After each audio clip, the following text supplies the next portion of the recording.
Sir, I asked you a question. I told you. So, I am not, sir, I'm not. sir, under your stop jurisdiction. talking over me. I'm going to ask you a question and you're going to answer the question. I don't understand. So I'm asking you, were you here when the rights video was played not once, but twice this morning, sir? Do you understand the English language? You do not have jurisdiction over me. If you look at the documentation. Answer my question, sir. 36, 26, 2023 CR 16 and 26, 2023 CR 50. Present in court, Attorney Mary Depute for the state. I'm here by special appearance as the executor. Please have a seat. Please have a seat. Mr. Jacobson is personally present and without counsel. Sir, good morning. Were you present in court when your rights were read to you earlier? Sir, I don't consent to this hearing because of lack of jurisdiction of the court over me. I'm not a 14th Amendment citizen anymore. It's in my documentation that no one ever reads.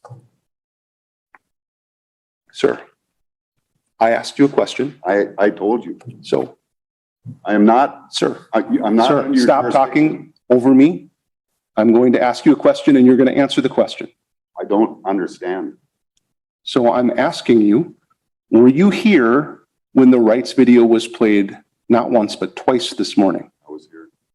Do you understand the rights as they were read to you? I don't stand under anybody.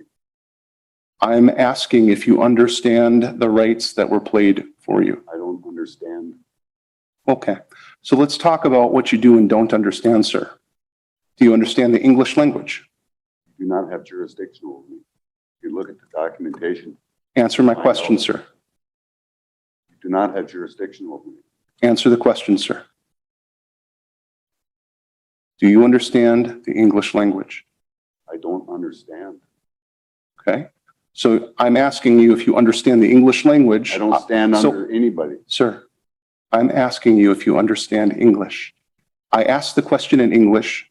You responded in English. I think you understand. What's your answer? But I'm making a record, sir, to make sure that we're clear. My record is you don't have jurisdiction over me. And I'm not a 14th Amendment Sir. person or resident. sir, You even know what I've done? I've changed my jurisdiction. I've gotten out of the jurisdiction of the water and I'm back on the land. Where sir, I'm alive. I'm a living, breathing soul. And you cannot contract with me anyways. yeah, I'm not contracting with you at all. I'm asking you if you That's what this court is trying to Sir, do. stop talking out of turn. Are we clear?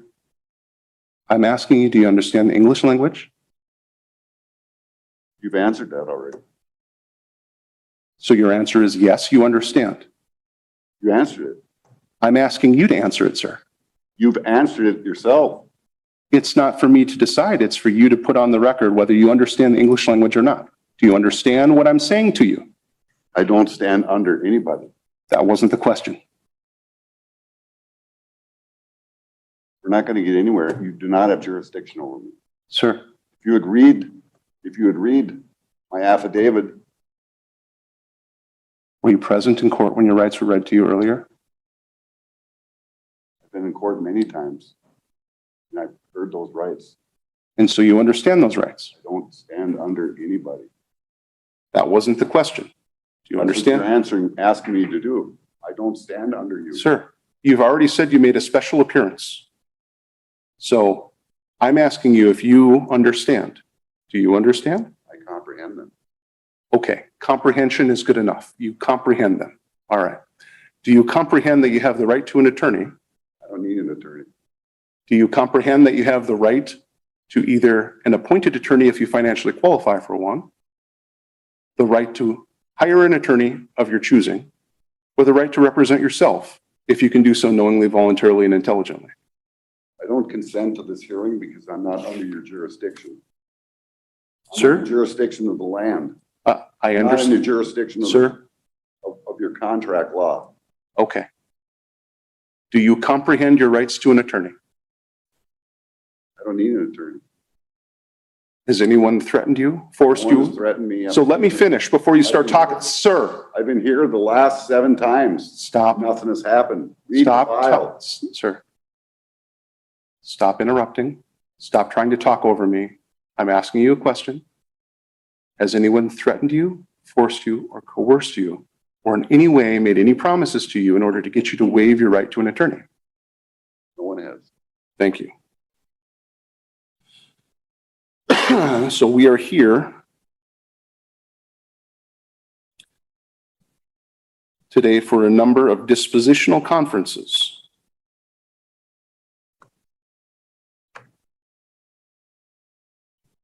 A dispositional conference is a conference set to determine how you intend to proceed. Your Honor, if I could interject, I'm sorry, but I think there's a little more complexity to this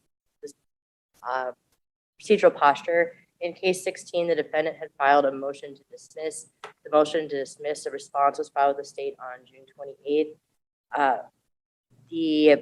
At the last status conference, the defendant wished to raise the same motion in all 3 of his cases.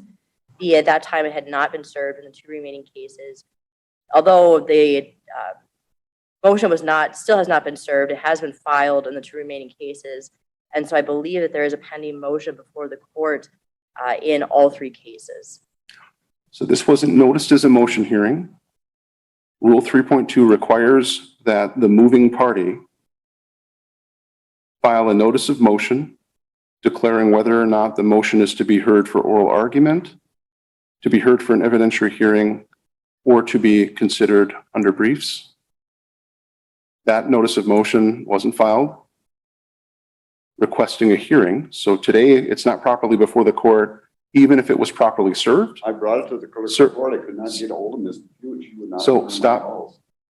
This is where I'm talking.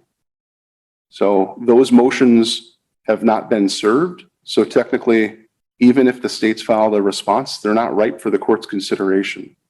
So the court is not going to take up motions. Furthermore, these are Judge Naram's cases. I'm not going to rule on motions in Judge Naram's case or cases that are not properly before the court and noticed for hearing. So as far as the court's concerned, all that's before it today properly is a dispositional conference. Sir, you have 5 options at a dispositional conference. You can schedule it for a jury trial. You can request a bench trial. And if the prosecutor agrees and the court agrees, the court can schedule it as a bench trial. You can request a continuance. You can change your pleas from not guilty to guilty today. Or you, lastly, can choose to schedule a change of plea for a later date. Well, let's do a continuance until Judge Naram gets the case so he can make a decision on it.